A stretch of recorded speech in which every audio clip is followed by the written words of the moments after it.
আসরে নিজেদের প্রথম ম্যাচ যেখানে মুখোমুখি হয় রিশাদ হোসেনের নবাগত পিন্ডিজ এবং শরীফুল ইসলামের পেশোয়ার জালমি। লাহোরের গাদ্দাফি স্টেডিয়ামে শনিবার বাংলাদেশ সময় বিকেল 3:30টায় মাঠে গড়ায় চলমান পিএসএল এর ম্যাচ, যেখানে টসে জিতে প্রথমে ব্যাট করার সিদ্ধান্ত নেন পিন্ডিজের অধিনায়ক মোহাম্মদ রিজওয়ান। আর ব্যাটিং এ নেমে নিজের সিদ্ধান্তকে শতভাগ ঠিক প্রমাণিত করেন রাওয়ালপিন্ডির দলনেতা।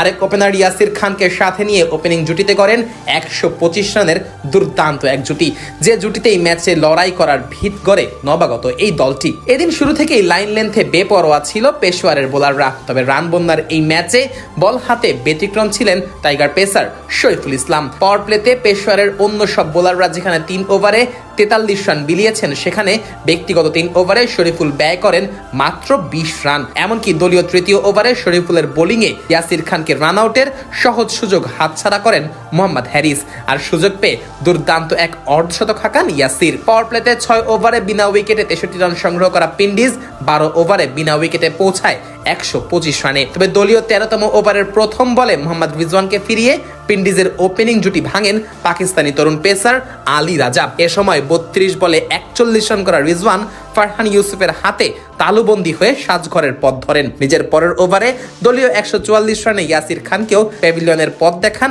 আলী রাজা। এ সময় 46 বলে 83 রান করা ইয়াসির খান আমির জামালের হাতে তালুবন্দী হয়ে সাজঘরে ফেরেন।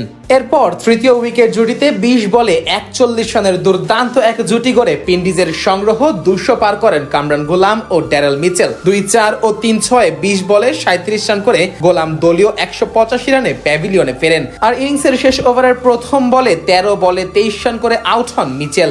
শেষ পর্যন্ত স্যাম বিলিংস ও আব্দুল্লাহ ফাজলের দারুণ ক্যামিওতে নির্ধারিত 20 ওভারে 4 উইকেটে 214 রানের বড় পুঁজি পায় নবাগত পিন্ডিজ। আর পেশোয়ারের হয়ে ব্যক্তিগত শেষ ওভারে নো বল ও 2টি ওয়াইড করা সত্ত্বেও মাত্র 11 রান খরচ করেন শরীফুল ইসলাম। ফলে পিএসএল এ অভিষেকে রান বন্যার ম্যাচে উইকেট শূন্য থাকলেও 4 ওভারে মাত্র 31 রান খরচ করেন টাইগার এই বাঁহাতি পেসার।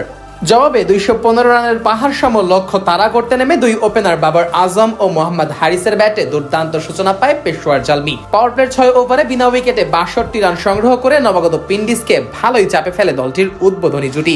তবে ইনিংসের 8ম ওভারে আসিফ আফ্রিদির বলে 39 রান করে লেগ বিফোরের ফাঁদে পড়েন পেশোয়ারের দলনেতা বাবর আজম।